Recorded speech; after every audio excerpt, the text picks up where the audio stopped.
Hello, नमस्कार. The MPSC classmate या YouTube चॅनलवर तुम्हा सर्वांचं परत एकदा स्वागत आहे. या व्हिडिओ लेक्चरमध्ये आपण कंबाईन गट ब पूर्वपरीक्षा 2025च्या अनुषंगाने एक रॅशनल अशी स्ट्रॅटजी व्हिडिओ बघणार आहोत, ज्यामध्ये आयोगाने आतापर्यंत विचारलेल्या प्रश्नांचा किंवा प्रश्नपत्रिकेचा व्यवस्थित अभ्यास करून विषयनिहाय कुठले प्रकरण किंवा कुठले टॉपिक महत्त्वाचे आहेत त्याचा सविस्तर आढावा आपण या लेक्चरमध्ये घेणार आहोत. त्यासोबतच साधारणतः 9 नोव्हेंबरला होणारी गट बची पूर्वपरीक्षा आणि त्यासाठी आपल्याला मिळालेला 90 दिवसापेक्षा अधिकचा कालावधी त्याचा प्रॉपर युटिलायझेशन करून एक साचेबद्ध पद्धतीने आपला अभ्यास जर आपण करत गेलो किंवा त्या पद्धतीने आपण डिझाईन केलं आपला अभ्यासाला आणि नियोजन केलं तर व्यवस्थित आपल्याला जो काही कंबाईनच्या पूर्वपरीक्षेमध्ये जे डिझायरेबल स्कोर आहे प्रिलिम्स पास होण्यासाठी ते आपण अचीव करू शकतो. सो ते एक या ठिकाणी आपण घेतलेलं आहे किंवा त्याचा देखील आपण या ठिकाणी विचार केलेला आहे.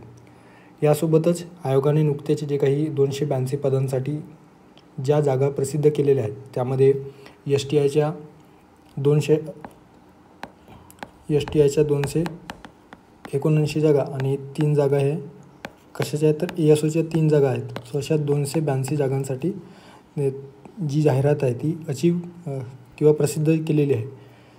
PSI व सब रजिस्ट्रार या 2 पदांसाठीचा एकही जागा त्यामध्ये समाविष्ट करण्यात आलेला नाही. प्रीच्या आधी जे काही जाहिरात रिडिफाईन केली जाते तर त्यामध्ये नक्कीच्या जागांचा समावेश व्हावा. ओके, सो पूर्वपरीक्षेच्या निकालाच्या आधी हे केले जातं तर त्यामध्ये याचा समावेश व्हावा यासाठी आपण अपेक्षा ठेवूयात आणि त्यामध्ये आपल्याकडून जेही प्रयत्न करता येईल ते वैयक्तिक स्तरावर आपण आणि सामूहिक स्तरावर देखील प्रयत्न करूयात. ओके, सो थेट आपण आपल्या लेक्चरला सुरू करूयात. तत्पूर्वी हा व्हिडिओ किंवा हे लेक्चर कोणासाठी असणार आहे तर फर्स्ट अटेम्प्टचा फंडा. ओके, जे पहिल्यांदा या कंबाईन गट बची तयारी करत आहेत किंवा 2025चा अटेम्प्ट हा त्यांच्यासाठी फर्स्ट अटेम्प्ट असणार आहे अशांसाठी एक प्रॉपर 90 दिवसाचं प्लॅनिंग या ठिकाणी घेऊन आलेलो आहे, ज्यामध्ये या पद्धतीने किंवा या ठिकाणी जे दिलेलं आहे तर त्यामधून तुम्ही जे काही इनपुट्स घेऊन तुमच्या स्टडीज डिझाईन केलं आणि कंबाईनच्या पूर्वपरीक्षा गेला तर प्रॉबॅबिलिटी जी आहे कंबाईन पूर्वपरीक्षा होण्याची ती जास्तीत जास्त असेल. ओके, सो त्यासाठी म्हणून आपण हे या ठिकाणी हे डिझाईन केलेलं आहे. त्यासोबत ज्या उमेदवारांची किंवा ज्या विद्यार्थ्यांची प्री थोड्याफार फरकाने हुकतो आहे किंवा कंबाईनची पूर्वपरीक्षा पास होत नाहीत अशांसाठी देखील हे जे काही व्हिडिओ लेक्चर आहे ते हेल्पफुल असू शकतो. सो त्यांना देखील यातून काही बरेचसे जे काही पॉझिटिव्ह किंवा निगेटिव्ह इम्पॅक्ट आहेत तर पॉझिटिव्ह स्वीकारायचं आणि निगेटिव्ह तुम्ही टाळू शकता. ओके, सो नॉट कंपल्सरी की तुम्ही अशाच पद्धतीने फॉलो करावं. नवीन आणि जुने तुम्हाला जे सुटेबल वे आहे तर ते त्या पद्धतीने तुम्ही फॉलो करू शकता. ओके, हे माझी पर्सनल स्ट्रॅटेजी आहे. मी कशा पद्धतीने स्वतःमध्ये इम्प्रूव्हमेंट केलं 2024मध्ये 67पर्यंत स्कोर अचीव करू शकलो आणि एकंदरीत जे सेफेस्ट स्कोर होतं त्यावेळेस कंबाईन पास होण्यासाठी जे 62मध्ये कट ऑफ लागलेलं होतं. सो त्याचं देखील आपण सेफ्टी बोलणारच आहोत. ओके, सो थेट लेक्चर आपण सुरू करूयात. आता या लेक्चरमध्ये काय काय आपण बघणार आहोत तर क्विकमध्ये आपण 2018 ते 2024च्या दरम्यान जे काही प्रश्न विचारले गेलेले आहेत सो कुठल्या प्रकरणांवर किंवा कुठल्या टॉपिकवर ते प्रश्न विचारले गेलेले आहेत, कोणते पॉईंट महत्त्वाचे आहेत असे एक्सेल शीटच्या फॉर्मॅटमध्ये मी तयार केलेलं आहे. सो त्याचा स्निपेट या ठिकाणी दिलेला आहे. सो ते बघणार आहोत आपण आणि त्यानुसार त्या प्रश्नांचं ॲनालिसिसवरून महत्त्वपूर्ण टॉपिक आणि प्रकरणे हे एकंदरीतच माइंड मॅपच्या स्वरूपामध्ये या ठिकाणी आपण घेतलेलं आहे. सो ते देखील आपण या ठिकाणी बघणार आहोत. त्यानंतर आहे 90 दिवसाचं खात्रीशीर नियोजन, प्रत्येक विषयासाठी नियोजन आणि प्रत्येक विषयाला किती वेळ देता येईल याचा देखील नियोजन आपण घेणार आहोत. यासोबतच गणित व बुद्धिमत्ता व चालू घडामोडीचा अभ्यास करताना कुठल्या गोष्टींचा विचार करावा किंवा कशा पद्धतीने या गणित व बुद्धिमत्तेचा अभ्यास करावा. त्यानंतर आहे महत्त्वाचं बुक लिस्ट, PYQs व टेस्टचे महत्त्व हे देखील आपण बघणार आहोत. आणि शेवटी माझा वैयक्तिक अप्रोच ज्यामुळे 2024मध्ये मला 67पर्यंत स्कोर करता आलेला आहे. सो त्याचं देखील आपण थोडं या ठिकाणी डिस्कस करणार आहोत. ओके, सो थेट आपण लेक्चरला सुरू करूयात. याच्यामध्ये सब्जेक्ट निहाय जेव्हा आपण विषयाचं बायफर्केशन करतो तर एक गोष्ट या ठिकाणी लक्षात घ्यायला हवी की आपण 2 प्रकारे सब्जेक्टला डिवाईड करायला पाहिजे. आपल्या परीक्षेसाठी 2 प्रकारे आपण ते डिवाईड करू शकतो. एक आहे ऑफेन्सिव्ह ऑफेन्सिव्ह आणि दुसऱ्या कॅटेगरीमध्ये डिफेन्सिव्ह. ओके, सो ऑफेन्सिव्ह आणि डिफेन्सिव्ह या 2 कॅटेगरीजमध्ये आपण त्या सब्जेक्टने डिवाईड करू शकतो. आता ऑफेन्सिव्ह सब्जेक्ट म्हणजे कोणते सब्जेक्ट किंवा ऑफेन्सिव्ह म्हणजेच काय, तर एखादा सब्जेक्ट जो जास्तीत जास्त मार्क्स मिळवून देणारा असेल तर त्यामध्ये आपण जास्तीत जास्त जे वेळ आहे किंवा टाईम आहे ते इनपुट किंवा त्यामध्ये जास्तीत जास्त आपण मेहनत घेतली पाहिजे, त्याला विशिष्ट वेळ दिला पाहिजे. आणि डिफेन्सिव्ह म्हणजे असे सब्जेक्ट ज्यामध्ये कितीही अभ्यास केला तरी जे काही स्कोर आहे ते कमी येतो किंवा ॲव्हरेजपर्यंत आपण जातो. सो याचा जास्त विचार न करता आपण ऑफेन्सिव्ह सब्जेक्टवर तुटून पडू आणि डिफेन्सिव्हला आपण जे काही संरक्षणात्मक या दृष्टिकोनातून जे साधारण मुलांना किंवा जे सर्वसामान्यांना जे प्रश्न सॉल्व्ह होतो आहे तर ते देखील आपल्या या नॉलेजच्या माध्यमातून डिफेन्सिव्ह सब्जेक्टचे जे काही क्वेश्चन आहेत ते सॉल्व्ह व्हावं, हेच या ठिकाणी या पॉईंट ऑफ व्ह्यूने जर आपण गेलं तर आपल्याला पेपर कवर करायला जास्त कंटाळा किंवा किचकट वाटणार नाही किंवा कॉम्प्लेक्सिटी येणार नाही. ओके, आता ऑफेन्सिव्ह सब्जेक्टमध्ये कुठले सब्जेक्ट, तर त्याच्यामध्ये ऑफेन्सिव्हमध्ये जर बघायचं झालं तर पॉलिटी आहे. ओके, राज्यव्यवस्था. त्यानंतर दुसरा आहे जॉग्राफी आहे, त्यानंतर तुमचं मॅथ रिजनिंग जर व्यवस्थित प्रॅक्टिस केलं तर ते देखील आपण त्याच्यामध्ये स्कोर करू शकतो. त्यानंतर आहे इकॉनॉमिक्स. हे जे काही 4 सब्जेक्ट आहेत तर या 4 सब्जेक्टमध्ये आपण आपला जो काही अभ्यासाची जी काही दिशा आहे किंवा गती आहे ते या 4 सब्जेक्टला व्यवस्थित आपण त्याला टाईम दिला पाहिजे, वेळ दिला पाहिजे. त्यानंतर आहे डिफेन्सिव्हमध्ये सायन्स. ओके, बऱ्याच जणांना सायन्स जमत नाही. त्यानंतर आहे हिस्ट्री आणि चालू घडामोडी.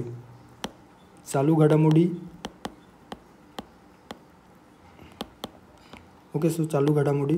सो या सब्जेक्टला आपण सर्वसाधारण वेळ दिला पाहिजे आणि त्यामधून जी बेसिक किंवा मूलभूत माहिती आहे, जास्त डीपमध्ये न जाता किंवा जी आहे मूलभूत माहिती, तर त्याचाच विचार करून आपण प्रश्नांना अप्रोच करायला पाहिजे किंवा त्या सब्जेक्टला अप्रोच करायला पाहिजे. ओके, सो या गोष्टीचा या ठिकाणी विचार करायला पाहिजे. सो थेट आपण विषयनिहाय बघूयात की कुठल्या विषयामध्ये कशा स्वरूपाचे प्रश्न विचारलेले आहेत. ओके, आता या ठिकाणी पॉलिटी हा असा विषय आहे ज्यामध्ये पैकीच्या पैकी आपण स्कोर करू शकतो. सो याच्यामध्ये काही महत्त्वपूर्ण टॉपिक दिलेले आहे जे फ्रिक्वेंटली रिपीटेड टॉपिक झालेले आहे. या ठिकाणी तुम्ही बघू शकता पंचायत राजवर दरवर्षी प्रश्न विचारतो आहे. पंचायत राजच्या बाबतीत लक्षात ठेवायचं आहे, या ठिकाणी हायलाईट केलेलं आहे. पण जास्त जर आपण इन डिटेल घेतलं तर व्हिडिओ लांबू शकतो, त्याच्यामुळे आपण हे क्विक बघणार आहोत रिव्हिजन स्वरूपामध्ये किंवा एकंदरीतच महत्त्वपूर्ण जे टॉपिक्स आहेत ते या ठिकाणी आपण बघणार आहोत. ते पुढच्या स्लाईडमध्ये दिलेलंच आहे. सो पंचायत राज करताना कोणते करायचं आहे, प्रायोरिटीने फर्स्ट प्रायोरिटी असायला पाहिजे ग्रामपंचायत, सेकंड प्रायोरिटीमध्ये तुमचा पंचायत समिती आणि थर्ड प्रायोरिटी असायला पाहिजे तुमचं जिल्हा परिषद. ओके, आणि ग्रामपंचायत करण्याआधी किंवा ग्रामपंचायतीसोबतच जे काही या पंचायत राज संदर्भात जे काही समित्या होत्या, ओके, बलवंतराय मेहता समिती, अशोक मेहता समिती, VK राव समिती, त्यानंतर वसंतराव नाईक समिती वगैरे जे आहे तर त्याविषयी आपल्याला माहिती असणे गरजेचं आहे. त्यासोबतच ग्रामपंचायतमध्ये सरपंच व्यवस्थित करून जा. सरपंचामध्ये अविश्वास प्रस्ताव कशा पद्धतीने मांडला जातो, थेट निवड झालेल्या सरपंचाच्या बाबतीत काही नवीन प्रोव्हिजन असेल तर ते माहिती असणे गरजेचं आहे. त्यानंतर उच्च न्यायालयावर बरेचदा प्रश्न विचारले गेलेले आहे, रिपीटेड झालेले आहे. ओके, त्यानंतर जे काही विषय सूची आहे 7व्या अनुसूचीमध्ये तर त्यामध्ये देखील विषय सूचीवर प्रश्न विचारला गेलेला आहे. सो ते देखील आपल्याला माहिती असणे गरजेचं आहे. मुख्यमंत्री, मंत्रिमंडळ, महाधिवक्त्यावर वारंवार प्रश्न विचारला गेलेला आहे. सो ते देखील आपल्याला लक्षात घ्यायचं आहे. त्यासोबतच जी काही राज्यपाल आहे, सो राज्यपालाच्या बाबतीत देखील दरवर्षी किमान एकतरी प्रश्न विचारला जातो आहे. सो ते लक्षात ठेवायचं आहे. आणि विधान परिषदेच्या बाबतीत आपल्याला लक्षात ठेवायचे की कुठल्या राज्यांमध्ये द्विगृह विधानसभा आहे किंवा कुठल्या राज्यांमध्ये 2 सभागृहे विधिमंडळाचे 2 सभागृह नाहीत. ओके, ज्यामध्ये विधानसभा आणि विधान परिषद, सो ते देखील आपल्याला लक्षात घ्यायचं आहे. सो इत्यादी गोष्टींचा विचार करून या ठिकाणी एकंदरीतच जे प्रकरण किंवा टॉपिक फाइंड आउट केलेलं आहे तर ते या ठिकाणी तुम्हाला या माइंड मॅपच्या सहाय्याने ते पाहावयास मिळणार आहे. सो यासाठी तुम्ही आपल्या Telegram channel, okay, the MPSC classmate या टेलिग्राम चॅनलला जॉईन करू शकता. त्या ठिकाणी या लेक्चरची PDF अवेलेबल करून दिली जाईल. ओके, आता राज्यव्यवस्थेचे प्रश्न अटेम्प्ट करताना किंवा राज्यव्यवस्थेचे जे काही प्रकरणं आहेत ते कुठले टॉपिक महत्त्वाचे आहेत तर ते या ठिकाणी दिलेलं आहे. ते सिलेबस थोडक्यामध्ये आपण या ठिकाणी ते सिलेबस देखील डिकोड करून दिलेले आहे, जेणेकरून तुम्ही जेव्हा हे प्रकरण अभ्यासाल तर त्यावर जे काही पॉईंट्स दिलेले आहेत तर त्या पॉईंट्सनुसार तुमच्या स्वतःच्या नोट्स आणि ते व्यवस्थित रीड झालेलं आहे का नाही ते तुम्ही पडताळू शकता. आता पहिल्यांदा जर आपण बघितलं तर संविधानाची निर्मिती, समित्या, त्याचे अध्यक्ष, घटनाक्रम, फॅक्च्युअल डेटा इत्यादी आपल्याला माहिती असणे गरजेचं आहे. मूलभूत हक्क, या मूलभूत हक्कांच्या संदर्भात जे काही महत्त्वपूर्ण कलमे आहेत, ओके. त्यासोबतच जीविताचा हक्क, घटनात्मक उपाययोजनेचा हक्क, धार्मिक स्वातंत्र्याचा हक्क, घटनादुरुस्ती, केशवानंद भारती खटला, मनेका गांधी खटला इत्यादी आपल्याला माहिती असणे गरजेचं आहे. मार्गदर्शक तत्त्वे असतील ज्यामध्ये गांधीवादी, समाजवादी, उदारवादी आणि त्या संदर्भात ज्या काही घटना दुरुस्त आहेत आणि त्या कोणत्या कलमांमध्ये दिलेल्या आहेत तर ते देखील आपल्याला माहिती असणे गरजेचं आहे. यासोबतच जे काही फंडामेंटल ड्युटीज आहे, मूलभूत कर्तव्य, किती प्रकारचे मूलभूत कर्तव्य आहेत, कोणत्या मूलभूत कर्तव्यांचा समावेश कोणत्या घटनादुरुस्तीनुसार झाला तर ते देखील आपल्याला माहिती असणे गरजेचं आहे. आणीबाणीचे प्रोव्हिजन, त्याचे प्रकार, राष्ट्रपती राजवट, कलमे, घटनादुरुस्तीची प्रक्रिया, याच्यामध्ये प्रकार बघायचा आहे की घटनादुरुस्ती किती प्रकारे केली जाते, कोणत्या कलमामध्ये ते दिलेलं आहे. 42वी आणि 44वी घटनादुरुस्ती या संदर्भाने आपल्याला माहिती असणे गरजेचं आहे. त्या घटनादुरुस्तीमध्ये कोणत्या नवीन प्रोव्हिजनचा समावेश करण्यात आला, कोणते प्रोव्हिजन वगळले गेले. यासोबतच अलीकडील जे काही महत्त्वपूर्ण घटनादुरुस्ती झालेल्या असतील ज्याच्यामध्ये 102nd घटनादुरुस्ती असेल, ज्याच्यामध्ये इतर मागासवर्ग आयोगाला घटनात्मक दर्जा देण्याचा अधिकार असेल, EWS आरक्षणासाठी 103वी घटनादुरुस्ती असेल किंवा 106वी अलीकडे जी झालेली आहे, विशेषतः एकंदरीतच जे महिलांना आरक्षणासाठी नारी शक्ती वंदन विधेयक किंवा नारी शक्ती कायदा ज्याला म्हटलं गेलेलं आहे, सो त्याविषयी आपल्याला माहिती असणे गरजेचं आहे. यासोबतच केंद्र राज्य संबंध, ज्यामध्ये केंद्र राज्य संबंधामध्ये जे काही 11वी परिशिष्ट आहे, ओके, तर त्याविषयी आपल्याला माहिती असणे गरजेचं आहे. त्यानंतर जे काही या केंद्र राज्य संबंधाच्या बाबतीत जे काही कलमे आहेत तर त्यांचा समावेश त्यांच्या बाबतीत आपल्याला माहिती असणे गरजेचं आहे. इंटरस्टेट काउन्सिल, झोनल काउन्सिल, आयोग, सरकारी आयोग असेल, पंची आयोग आहे. त्यानंतर आहे केंद्र व राज्यसूची.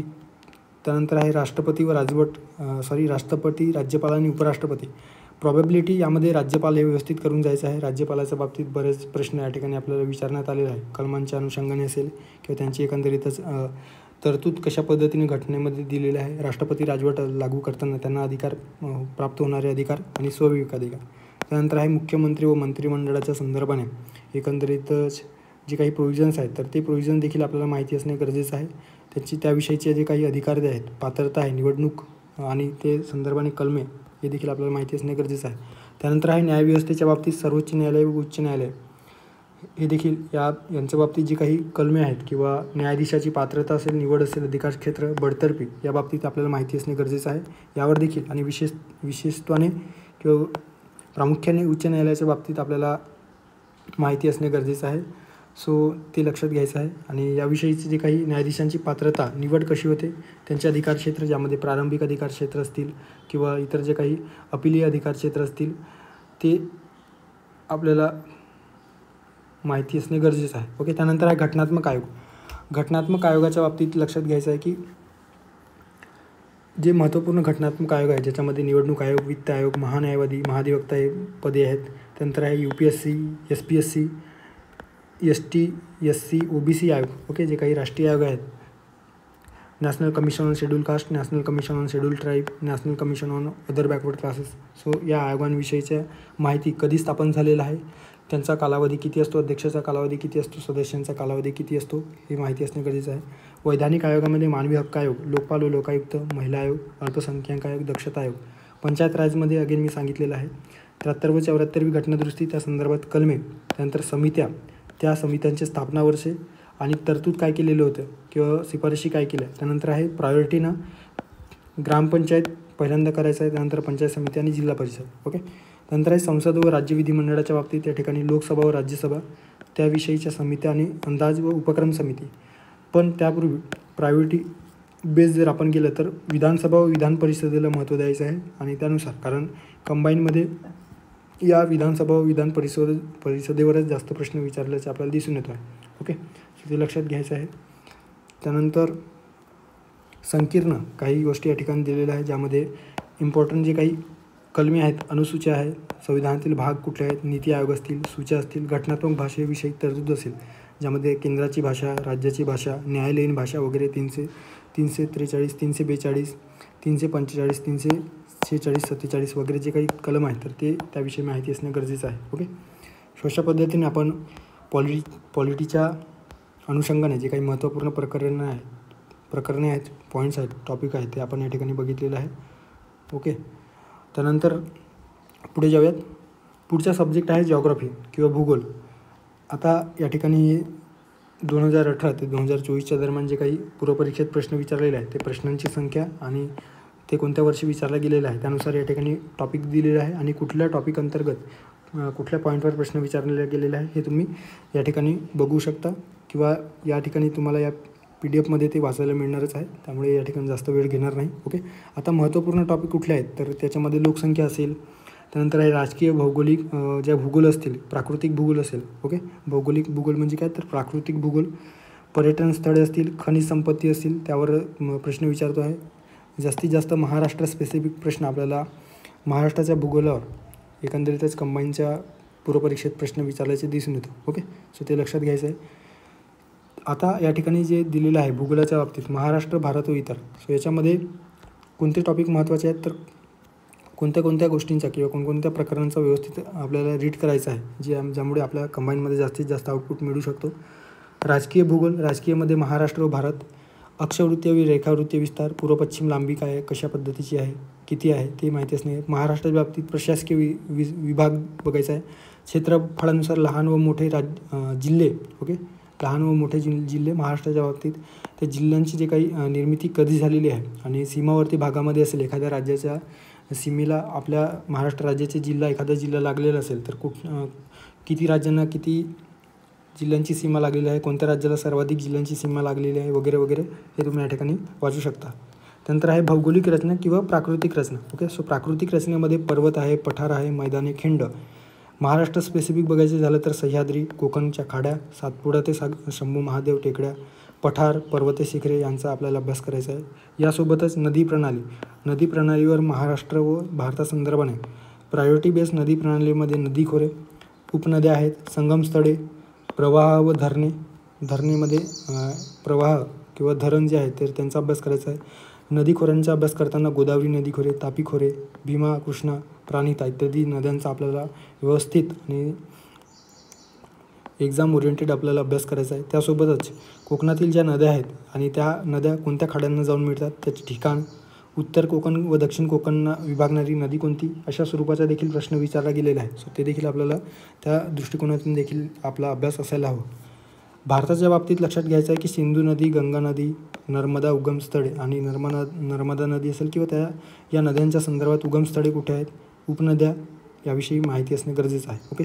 हवामानाच्या बाबतीत महाराष्ट्र स्पेसिफिक हवामान बघायचं झालं तर महाराष्ट्राचे हवामानाचे वर्गीकरण ज्यामध्ये त्रिवार्ता यांचे वर्गीकरण, कोपेन यांचे वर्गीकरण बघायचं आहे. तापमान, पर्जन्य व मोसमी वारे याचा अभ्यास आपल्याला करायचा आहे.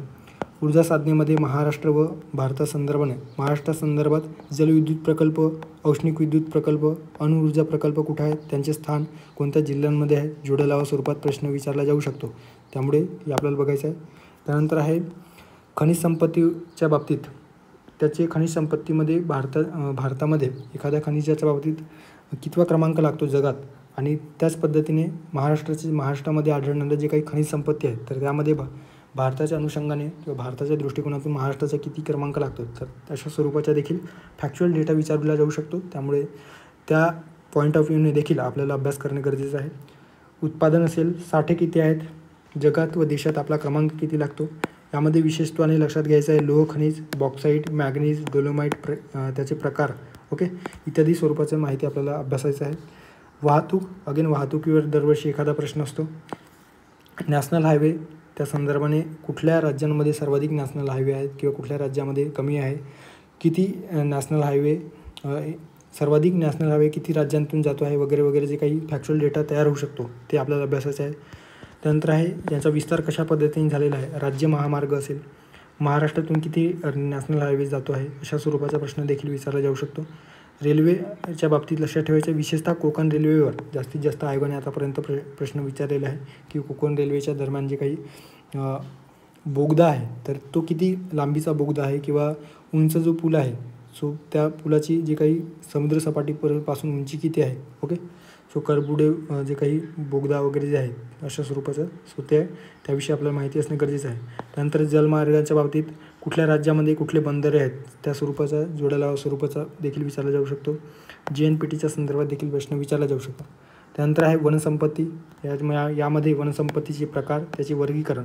त्यानंतर आहे अभयारण्य आहे, ज्याच्यामध्ये पक्षी प्राणी अभयारण्य असतील, व्याघ्र प्रकल्प असतील, कोणत्या राज्यामध्ये कोणते व्याघ्र प्रकल्प किंवा अभयारण्य आढळतात तर ते देखील आपल्याला माहिती असणे गरजेचं आहे.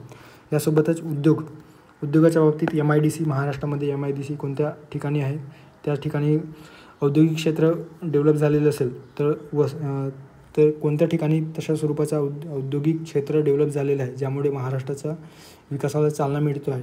असे जे महत्त्वपूर्ण औद्योगिक क्षेत्र आहेत तर त्याविषयी आपल्याला माहिती असणे गरजेचं आहे. यासोबतच वस्तू उत्पादन केंद्र औरिक, ओके, जे काही एक मिनटं सेंद्रा बेडकीन प्रकल्प जे छत्रपती संभाजीनगरच्या याच्यामध्ये आहे तर ते तशा स्वरूपाचे जे काही प्रश्न देखील या आधी आयोगाने विचारलेला आहे. भारताच्या बाबतीत लोह पोलाद उद्योग असेल, पंचवार्षिक योजनेच्या दरम्यान स्थापन झालेले काही वस्तुनिर्माण किंवा औद्योगिक प्रकल्प आहेत तर ते आपल्याला माहिती असणे गरजेचं आहे. पर्यटनामध्ये महाराष्ट्र संदर्भात पर्यटनाचा जिल्हा कोणत्या जिल्ह्याला म्हटला जातो, पर्यटनाचा तालुका. त्यानंतर आहे किल्ले, लेण्या, थंड हवेची ठिकाणे, गरम पाण्याचे झरे, धबधबे असतील, पुढणे ऐतिहासिक स्थळे यांचा अभ्यास आपल्याला करायचा आहे.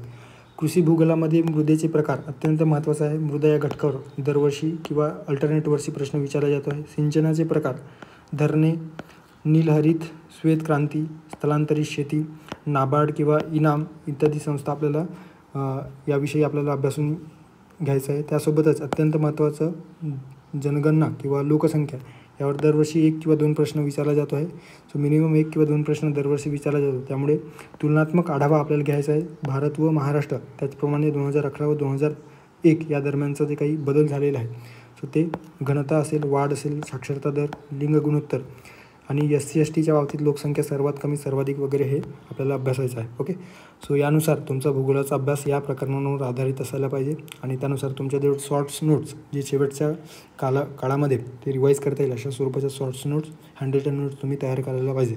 ओके, पुढे जाऊयात. पुढचं आहे इकॉनॉमिक्सच्या बाबतीत या ठिकाणी जे संकल्पना आहेत तर संकल्पना क्लिअर असणं गरजेचं आहे. सो त्या संकल्पना जर व्यवस्थित क्लिअर असेल तर ॲनालिटिकल किंवा संकल्पनात्मक जे प्रश्न विचारला जातो आहे तर त्यावर देखील तशा स्वरूपाचा प्रश्न देखील आपण अटेम्प्ट करू शकतो आणि ते प्रश्न जर आपल्या संकल्पना व्यवस्थित असतील तर ते प्रश्न बरोबर येण्याची जी काही प्रॉबॅबिलिटी आहे ती जास्त असते. ओके,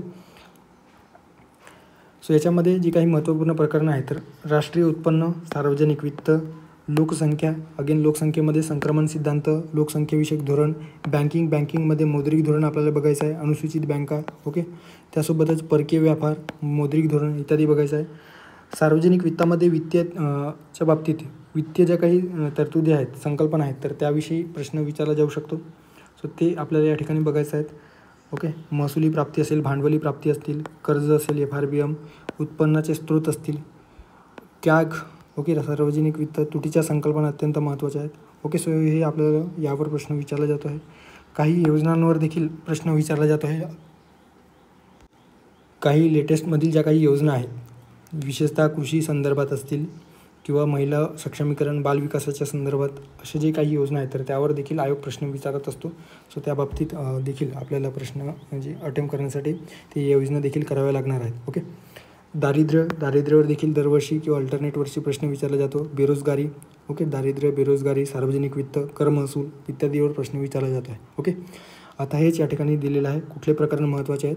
सो प्रकरणं हे लक्षात घ्या, इथं तुम्ही नंतर PDF वाचून घ्या. ओके, सार्वजनिक वित्त, कर रचना, दारिद्र्य, बेरोजगारी, बँकिंग, पायाभूत विकास, त्यानंतर आहे राष्ट्रीय उत्पन्न, परकीय व्यापार, कृषी, उद्योग, लोकसंख्या, योजना, संकीर्णमध्ये जे काही महत्त्वपूर्ण जे तरतूद आहे ज्यामध्ये पंचवार्षिक योजना, चलनवाढ, प्रादेशिक विकास, सहकार, अलीकडे पैसा हा संकल्पनेवर देखील प्रश्न विचारला जातो आहे कंबाईनमध्ये. ओके, आता सार्वजनिक वित्ताच्या बाबतीत जर थोडक्यात जर आपण बघायचं झालं तर प्राप्ती आणि खर्च, कर्ज व देयता, तुटीच्या ज्या संकल्पना आहेत, अर्थसंकल्पाचे प्रकार ज्याच्यामध्ये जेंडर बजेट असेल, हरित अर्थसंकल्प असेल, FRBM ॲक्ट, अगेन आयोगाचा फेवरेट असणारा जो काही टॉपिक आपण म्हणू शकतो, अतिशय आवडता टॉपिक. वित्त आयोगावर देखील प्रश्न विचारला जातो आहे. आणि अलीकडील जे काही केंद्रीय अर्थसंकल्प त्याविषयीचे जे समरी आहे तर ते महत्त्वपूर्ण जे काही पॉईंट्स आहेत ते वाचून घेणे आवश्यक आहे.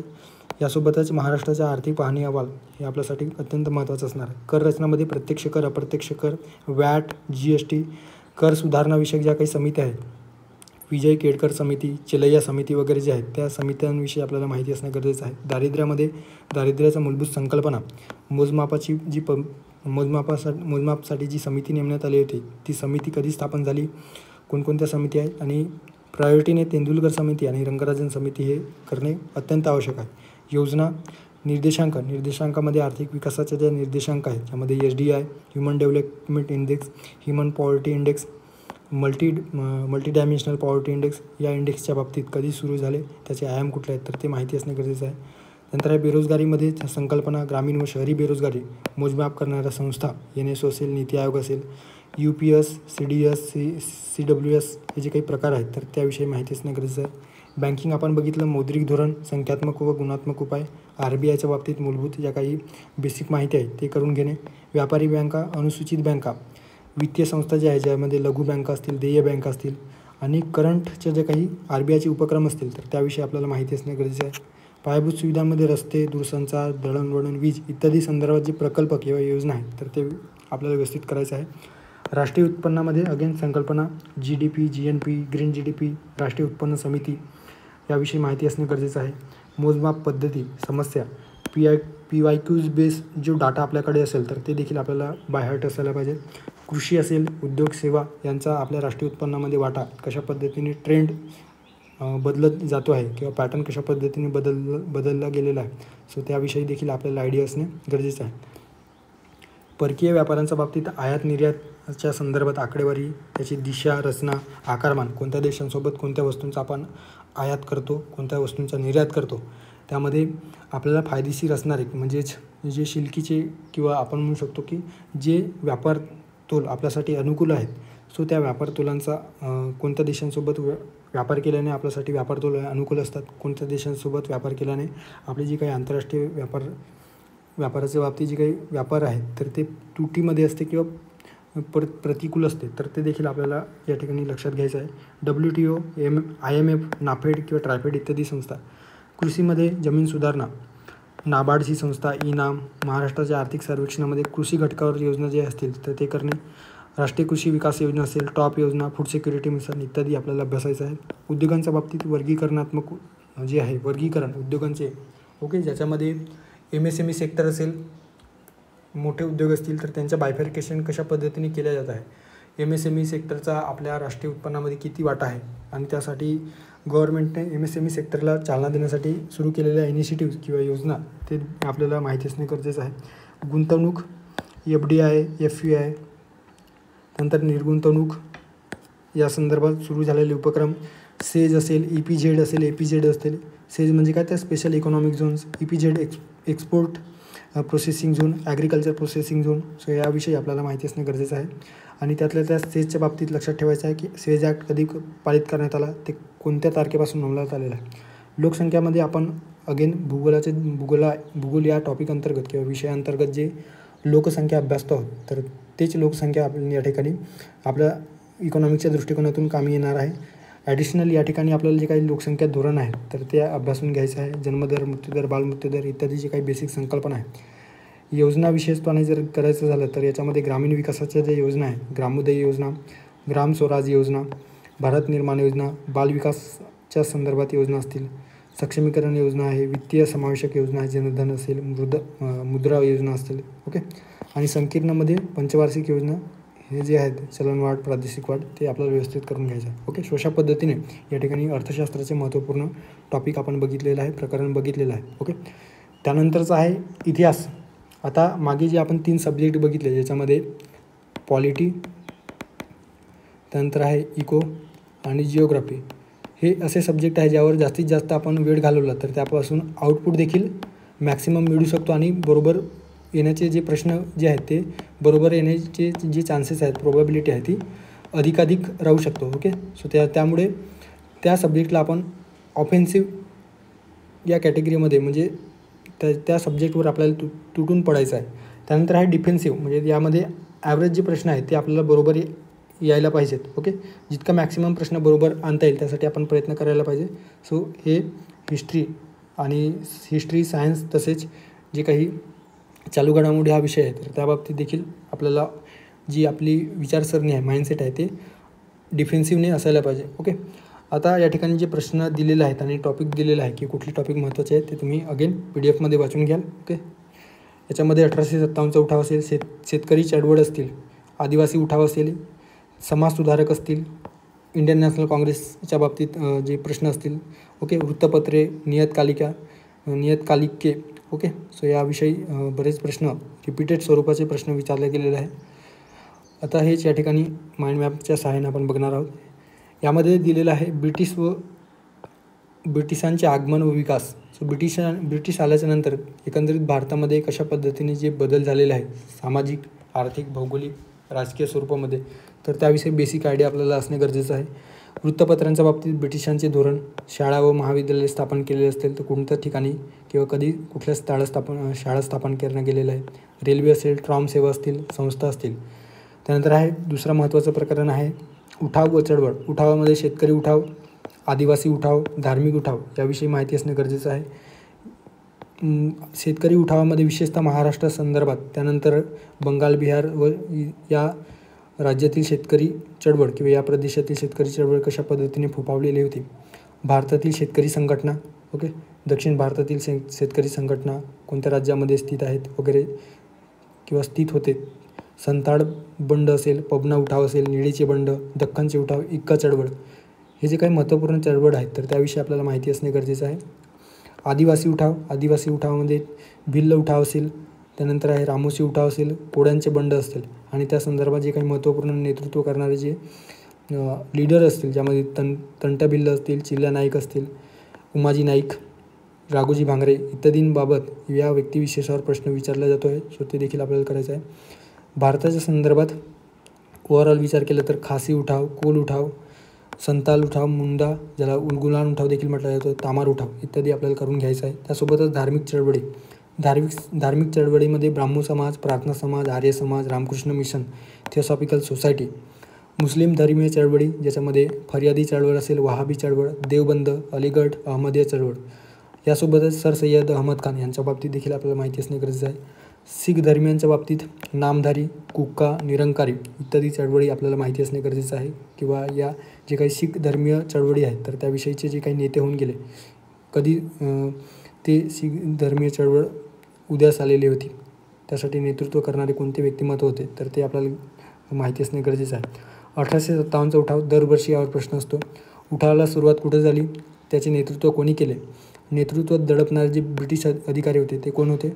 उठावाविषयीचे जे वेगवेगळे नेतृत्वाने किंवा नेत्यांनी जे काही मतं दिलेली आहेत व्यक्तिविशेषाने, तर त्यांचे मते महाराष्ट्राच्या संदर्भात 1857चा अभ्यास करताना उठावातील केंद्रे, त्याचे नेतृत्व आणि त्याचा परिणाम काय झालेला आहे, ज्यामध्ये कोल्हापूरचे उठाव असतील, इकडे नरगुंद पेठचे उठाव असतील, बीडचा उठाव असेल, अमरावतीचा उठाव असेल इत्यादी स्वरूपाचा, ओके, मुंबईमधील उठाव असतील. सो हे आपल्याला या ठिकाणी अभ्यासायचं आहे. त्यासोबतच राजकीय संघटना व इंडियन नॅशनल काँग्रेस.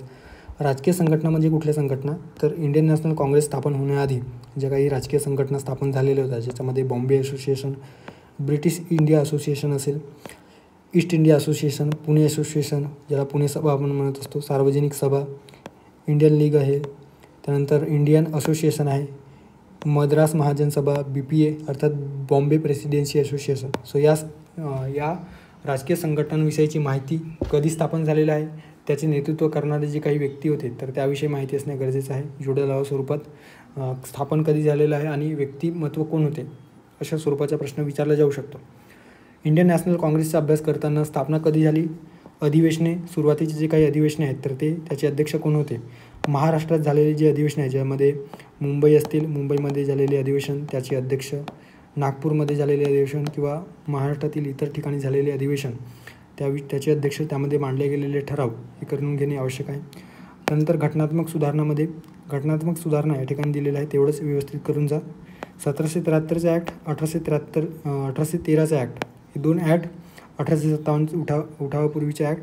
त्यानंतर आहे महत्त्वपूर्ण जर आपण बघायचं झालं तर 1861, 1892 आणि 1909 हे आपल्याला लेस इम्पॉर्टंट म्हणता येईल, पण सर्वाधिक महत्त्वपूर्ण 1919, 1935, 1947 या 1909, 1919, 35 आणि 47 या उठाव किंवा हे जे काही उठाव आहेत,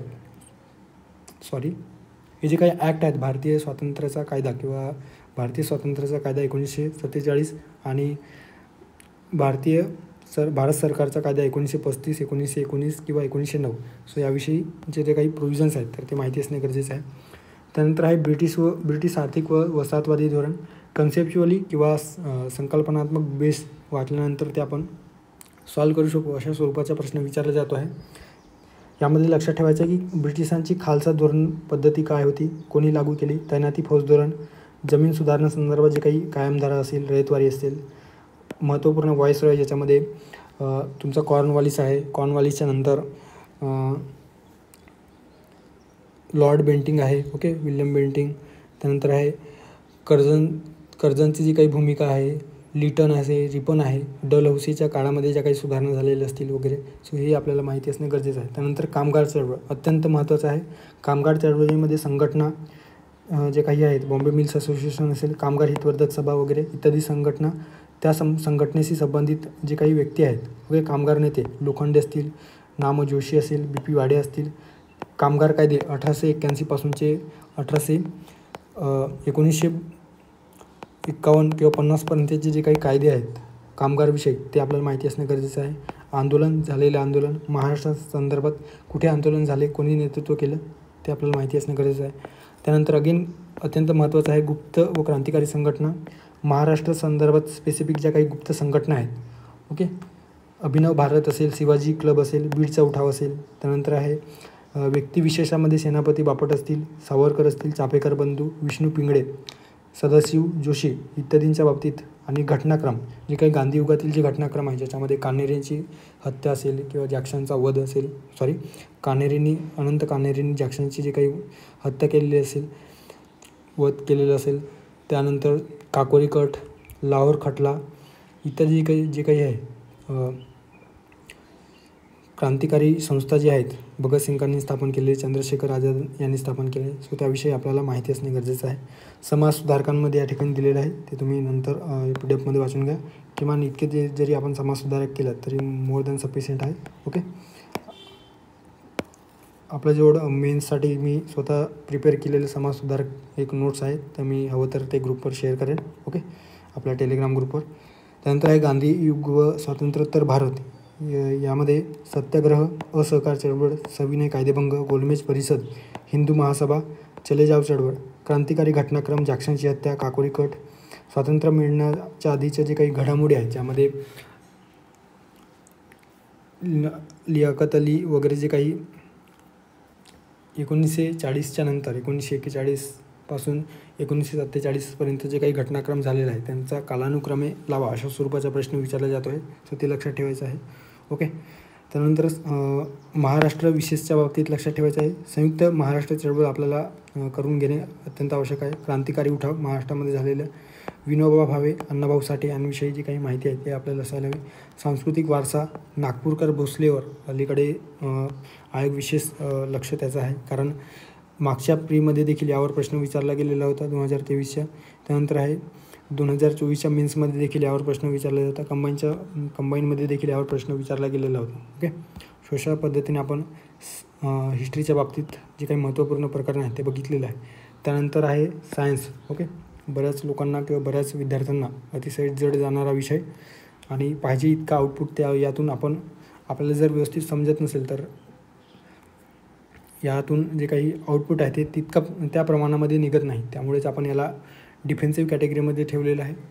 आता या ठिकाणी काही सिलेक्टेड मी फाइंड आउट केलेले जे महत्त्वपूर्ण प्रकरण आहे, जे रिपीटेड किंवा प्रश्न किंवा टॉपिक प्रकरण रिपीट झालं नाही तर त्याची थीम रिपीट होतो. सो एकंदरीतच तशा स्वरूपाचं या ठिकाणी मी प्रश्न हे काढून ठेवलेला आहे की कुठल्या टॉपिकवर किंवा कुठल्या याच्यावर प्रश्न विचारला जातो आहे. फॉर एक्झाम्पल फिजिक्समध्ये प्रकाश, विद्युत, ध्वनी, उष्णता जे काही 4 महत्त्वाचे टॉपिक आहे ते व्यवस्थित करून जाणे आवश्यक आहे.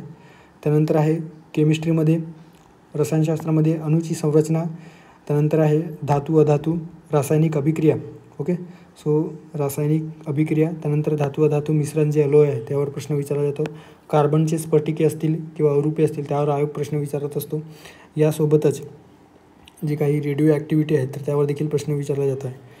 बायोमध्ये प्राणी वर्गीकरण, वनस्पती वर्गीकरण, त्यानंतर आहे वनस्पतीजन्य रोग जे आहेत तर त्यावर प्रश्न विचारतो आहे. नत्र स्थिरीकरण, नायट्रोजन फिक्सेशनवर दरवर्षी प्रश्न विचारतो आहे. सो ते देखील आपल्याला माहिती असणे गरजेचं आहे. सो अशा स्वरूपाचे जे काही महत्त्वपूर्ण प्रश्न आणि त्यावर विचारले गेलेले पॉईंट्स आहेत तर ते या ठिकाणी दिलेलं आहे. ओके, आता प्रकरण कोणते प्रकरण करायचं आहे सायन्समध्ये, तर जीवशास्त्र किंवा बायोलॉजीच्या बाबतीत 3 कॅटेगराईजमध्ये आपण हे केलेलं आहे. झुलॉजी, बॉटनी आणि मानवी शरीर व आरोग्य हेल्थ. तसेच जे काही ह्युमन ऑर्गन सिस्टम्स जे आहे तर ते आपण या ठिकाणी बायफर्केट केलेलं आहे.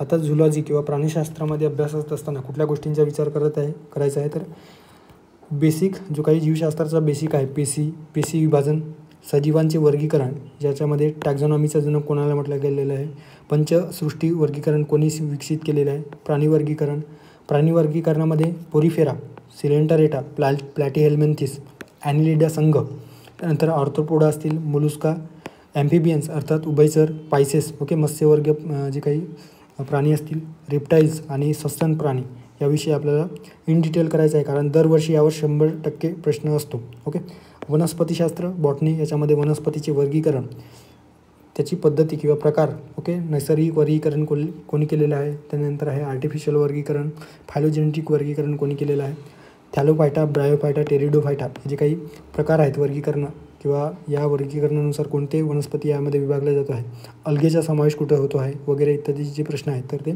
आपल्याला करून घेणे आवश्यक आहे. वनस्पती पोषणामध्ये सूक्ष्म व बृहत पोषण, रोग व संप्रेरके, नत्र स्थिरीकरण हे आपल्याला करायचं आहे. मानवी शरीर व आरोग्य याच्यामध्ये शरीर संस्था अभ्यासात असताना पचन संस्था, उत्सर्जन संस्था, चेता नियमन संस्था, ग्रंथी व संप्रेरके, अस्थिसंस्था इत्यादी आपल्याला अभ्यास करायचा आहे. आरोग्यामध्ये आरोग्याचे वर्गीकरण ज्यामध्ये जीवाणू, विषाणू, असंसर्गजन्य रोगांच्या बाबतीत रोग आणि त्याला जे काही कारक घटक आहेत ते आपल्याला अभ्यासाचे आहे. कोणी शोधून काढलेलं आहे, त्यावर लस डेव्हलप झालेली असेल तर ते लस कोणी डेव्हलप केलेलं आहे. त्यानंतर आहे पोषण व जैवरेणूमध्ये प्रथिने असतील, कर्बोदके, लिपिड्स, ओके, लिपिड्स, त्यानंतर ज्यामध्ये कोलेस्ट्रॉल असेल, विटामिन्स, खनिजे यांचा अभ्यास आपल्याला करायचा आहे. ओके, सो हे लक्षात घ्यायचं. त्यानंतरचं आहे रसायनशास्त्र. आपण आताच बघितलं अणूची रचना, आवर्त सारणी, द्रव्य संकल्पना ज्याच्यामध्ये न्यूमेरिकल्स दिलेलं आहे, मोल फ्रॅक्शन काय आहे, मोल संकल्पना काय आहे ते कशा पद्धतीने काढलं जातं, मोरॅलिटी, नॉन मोरॅलिटी वगैरे. धातू अधातू याच्यामध्ये मिश्रणं, ज्याच्यामध्ये जर्मन सिल्वरच्या मिश्रणामध्ये कोणत्या धातूंचा समावेश होतो, ब्रांजमध्ये कोणते धातू असतात वगैरे.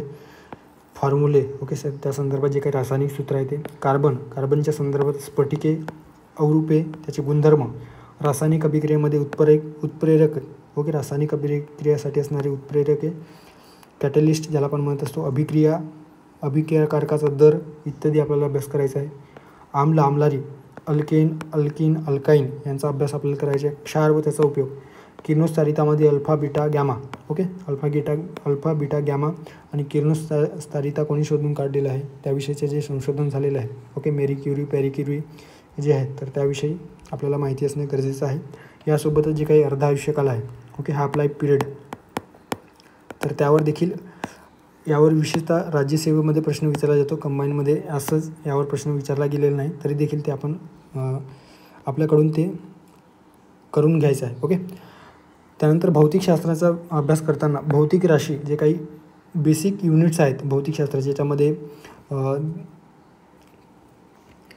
MKS पद्धत, CGS पद्धतीमध्ये ऊर्जेचे मापन करण्यासाठी कोणत्या CGS पद्धतीचा वापर केला जातो, ओके, ऊर्जा असेल, इलेक्ट्रिसिटी मोजण्यासाठी कुठले युनिटचा वापर केला जातो वगैरे, हे जे भौतिक एकके आहेत तर ते व्यवस्थित करायचं आहे.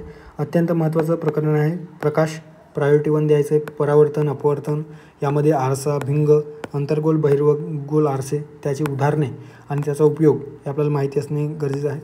इलेक्ट्रोमॅग्नेटिक स्पेक्ट्रम, त्यानंतर आहे ध्वनीच्या बाबतीत तरंग, अणुतरंग आहेत की अवतरंग आहेत, वेग, ध्वनीच्या वेगावर कुठले घटक प्रभाव पाडतात ते आपल्याला माहिती असणे गरजेचं आहे. प्रकार, आता ध्वनीमध्ये श्राव्यातीत ध्वनी म्हणजे अल्ट्रासॉनिक, इन्फ्रासॉनिक आणि जे ऑडिबल ध्वनी आहेत तर त्यांची फ्रिक्वेन्सी किती असते. ओके, सो ते आपल्याला 20 ते 20 किलोहर्ट्ज. ओके, सो अशा स्वरूपाच्या 20 हर्ट्ज ते 20 किलोहर्ट्जपर्यंतचे जे काही ध्वनी आहेत तर त्याला आपण काय म्हणत असतो. ओके, यापेक्षा कमी असणारे ध्वनी हे आपल्याला माहिती असणे गरजेचं आहे. त्यानंतर आहे प्रतिध्वनी. इकोच्या बाबतीत निनाद आहे. सोनार तंत्रज्ञान, डॉपलर परिणाम आपल्याला अभ्यास करायचा आहे. विद्युतमध्ये विद्युतधारा, प्रभाव असेल, विभवांतर, विभव. Okay, resistance. त्यानंतर आहे विभवांतर. ओके, सो ओहमचा नियम, वापरलेली ऊर्जा, गणितीय उदाहरणे आपल्याला करून घ्यायचं आहे. उष्णतेमध्ये उष्णतेची युनिट काय आहे, एकके काय आहे.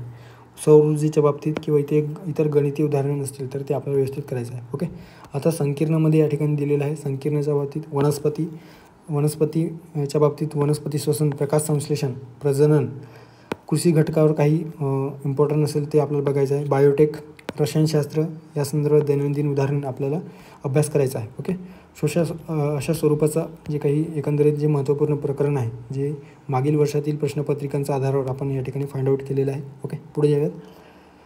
सो एकंदरीतच आपण 5 विषय या ठिकाणी घेतलेला आहे.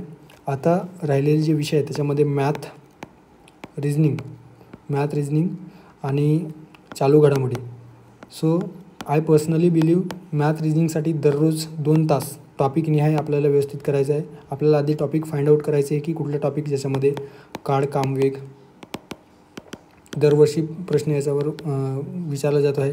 त्यानंतर आहे ॲव्हरेज म्हणजे सरासरी. ओके, सरासरी. त्यानंतर आहे वयवारीवर प्रश्न विचारला जातो. कॅलेंडरवर प्रश्न विचारला जातो आहे.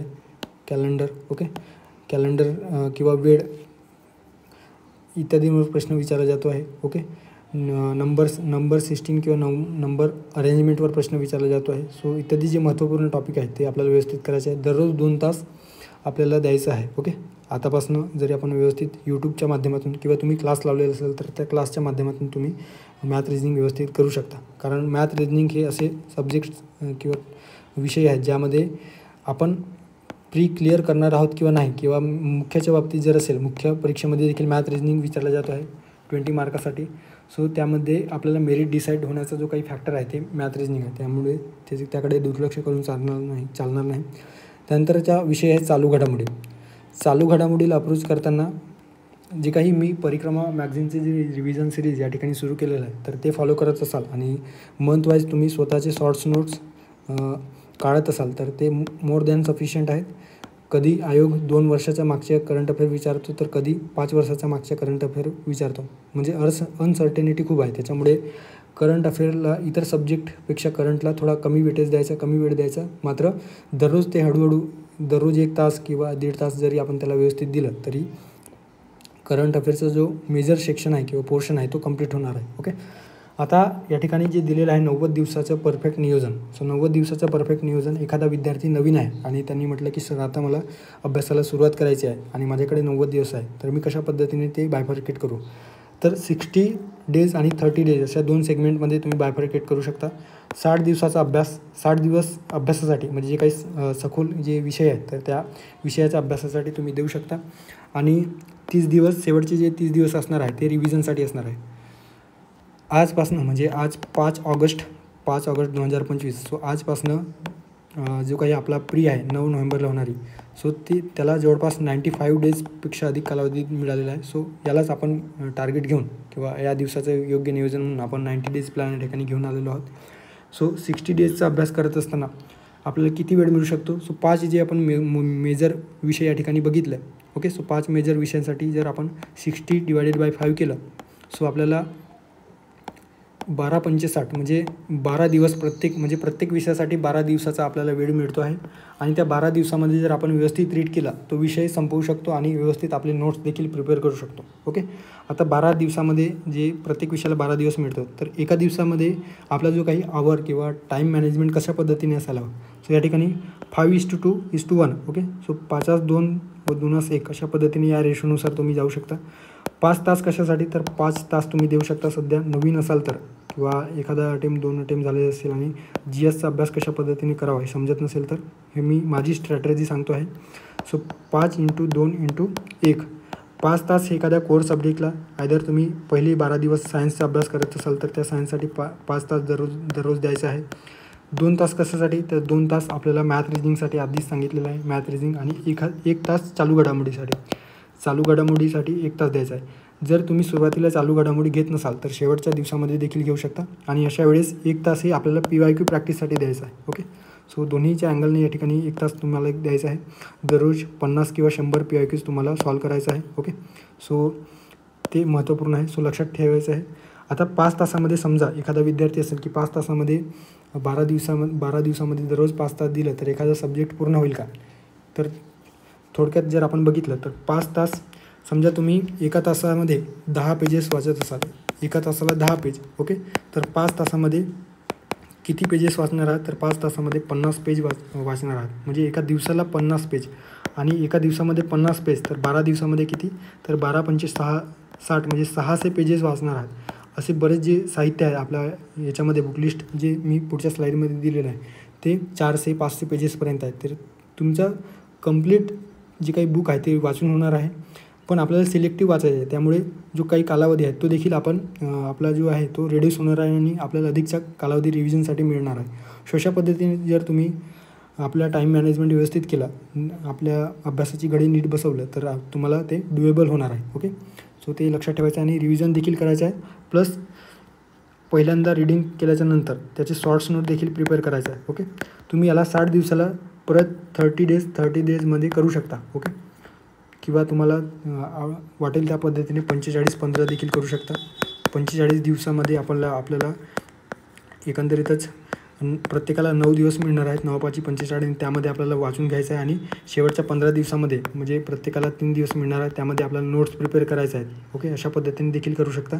आणि शेवटचे जे काही 30 दिवस आहेत तर त्याच्यामध्ये रिव्हिजन जे काही आपण स्वतः काढलेले जे काही नोट्स आहेत तर त्या नोट्सचे रिव्हिजन करायचं आहे. ॲडिशनल इन्फॉर्मेशन काही त्यामध्ये ॲड करायचं आहे, आणि रोज एक टेस्ट. ओके, सो दररोज तुम्ही एक टेस्ट सॉल्व केला म्हणजे 1 तास आहे आपल्याला टेस्टसाठी द्यायचा आहे. सो अशा पद्धतीने तुम्ही सॉल्व केलं तर किंवा तुम्ही या टाईम मॅनेजमेंटला फॉलो केलं तर व्यवस्थित तुमचा अभ्यास होणार आहे. 30 दिवसाचं नियोजन जर आपण केलं तर प्रत्येक विषयासाठी 6 दिवस मिळणार आहे. यामध्ये आपल्याला अभ्यासाची जो काही लेंथ आहे तो वाढवावा लागणार आहे. सुरुवातीला आपण 8 तास अभ्यास घेतलेलं होतं, या ठिकाणी 9 तास दिलेले आहे. सो प्रत्येक विषयाला 6 दिवस आणि दररोज 6 तास करायचा आहे. तुम्ही 2 विषय एका दिवशी घेऊ शकता. ओके, सो पॉलिटी किंवा इकॉनॉमिक असे, किंवा एखादा लाईट वेट सब्जेक्ट पॉलिटीसारखा सब्जेक्ट घेऊ शकता. ओके, आणि एखादा सायन्ससारखा अवघड विषय देखील तुम्ही घेऊ शकता. सो अशा 2 प्रत्येकाला 3 तास अशा स्वरूपाचा तुम्ही टाईम देऊ शकता. ओके, त्यानंतर हा 1 तास आपल्याला कशासाठी 1 तास दिलेला आहे, तर 1 तास हे टेस्ट सॉल्व करण्यासाठी. ओके, आणि 2 तासामध्ये टेस्ट सॉल्व करून एकंदरीत प्रॉपर त्या टेस्टचे ॲनालाइज करणे आणि चालू घडामोडीचा अभ्यास करण्यासाठी हे 2 तास या ठिकाणी दिलेलं आहे. सो अशा पद्धतीने तुमचं टाईम मॅनेजमेंट असायला पाहिजे, जे मी स्वतः फॉलो केलेलं आहे. ओके, आणि माझ्या अभ्यासाच्या याच्यामध्ये ते इम्प्रूव्हमेंट झालेलं आहे, त्यामुळे मी हे सांगतो आहे. ओके, पुढे जाऊयात.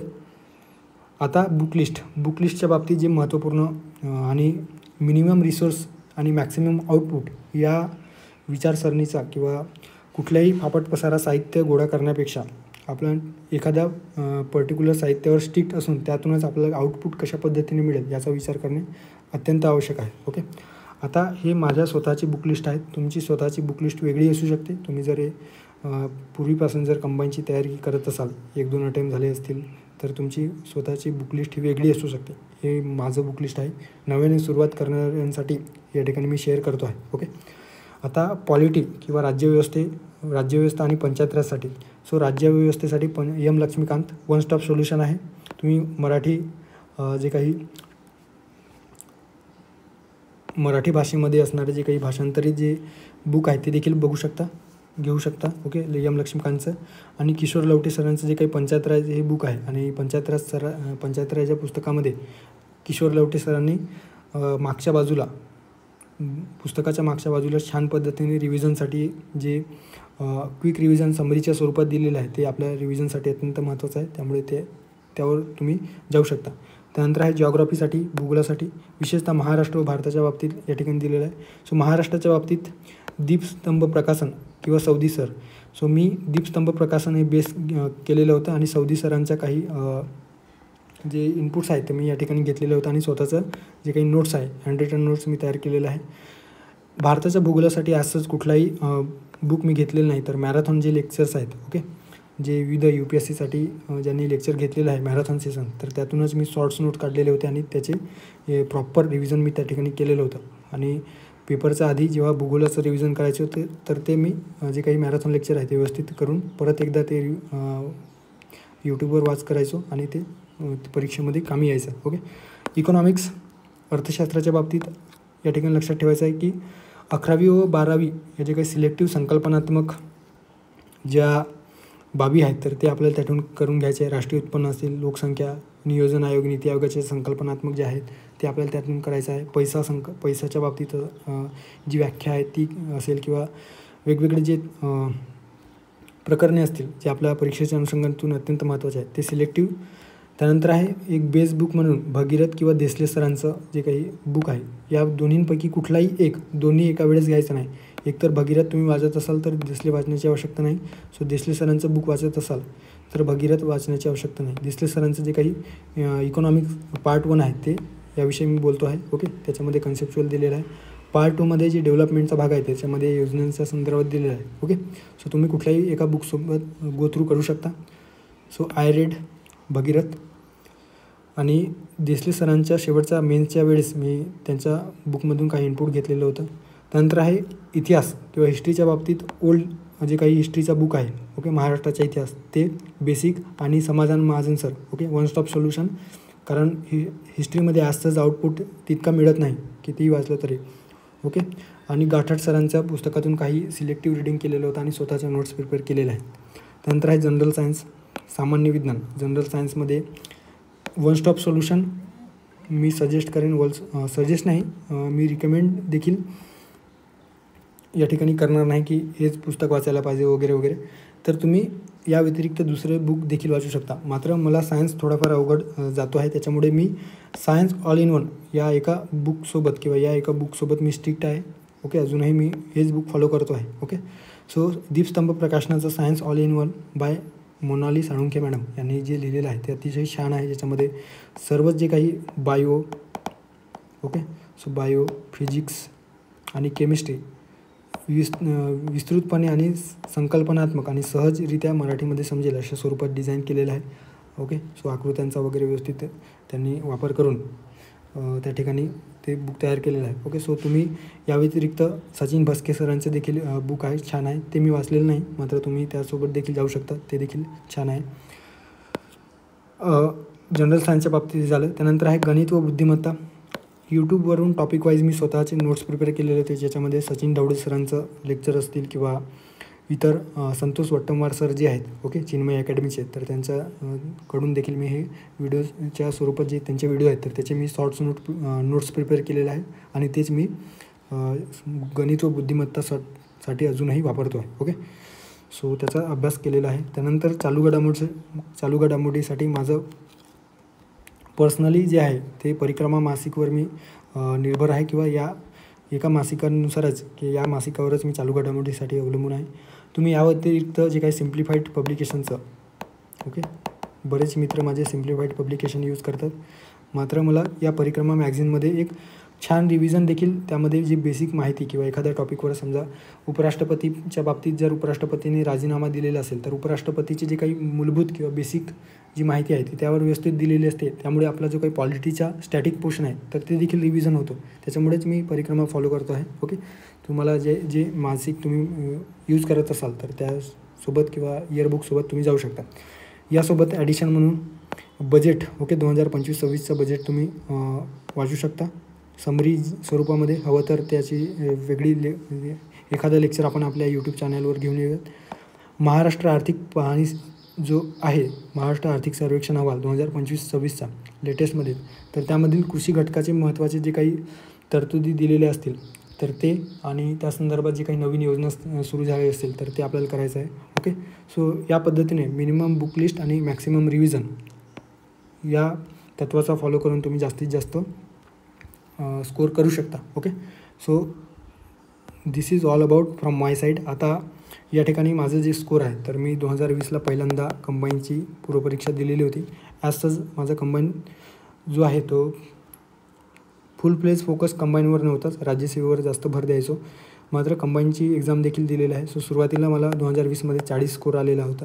त्यानंतर 2021मध्ये 43.25. ओके, सुरुवातीला बऱ्यापैकी स्कोर आलेला होता. ओके, मात्र एकंदरीतच क्वेश्चन कॅन्सल होणे, त्यानंतर क्वेश्चन चेंज होणे, यामुळे स्कोर कमी झालेला आहे. त्यावेळेस STIचा कट ऑफ 46.50 लागलेला होता आणि 43.25 त्या ठिकाणी मला प्राप्त झालेलं होतं.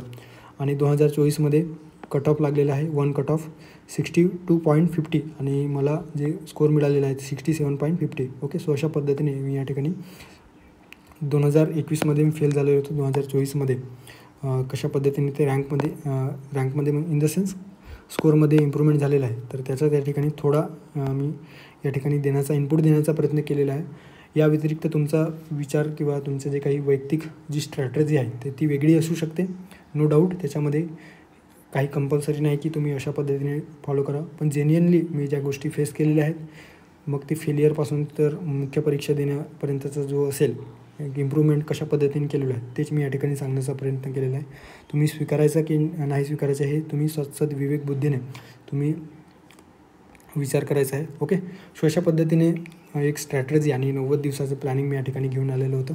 Okay, so this is all about from my side. Thank you, धन्यवाद. भेटूया एका नवीन लेक्चरमध्ये. ओके, टेलिग्रामला जॉईन करण्यासाठी जर लेक्चरची PDF हवी असेल तर या टेलिग्रामला जॉईन करा. या ठिकाणी तुम्हाला जी काही PDF आहे या लेक्चरची ती मिळणार आहे. या व्यतिरिक्त जे काही इतर अभ्यास साहित्य आहे ते देखील मिळणार आहे. आणि प्ले स्टोअरमध्ये जाऊन क्लासमेट ई-लर्निंग नावाचं ॲप देखील डाउनलोड करा. त्यामध्ये आपण कंबाईन पूर्व परीक्षेसाठी नवीन एक इनिशिएटिव्ह सुरू करत आहोत, ज्या माध्यमातून आता जे काही आपण पॉईंट्स बघितलेले आहेत ते पॉईंट्स आपण रिव्हिजनच्या माध्यमातून आपण त्या ठिकाणी पूर्ण करण्याचा प्रयत्न करूयात. ओके, सो थँक्यू, धन्यवाद. Have a good day.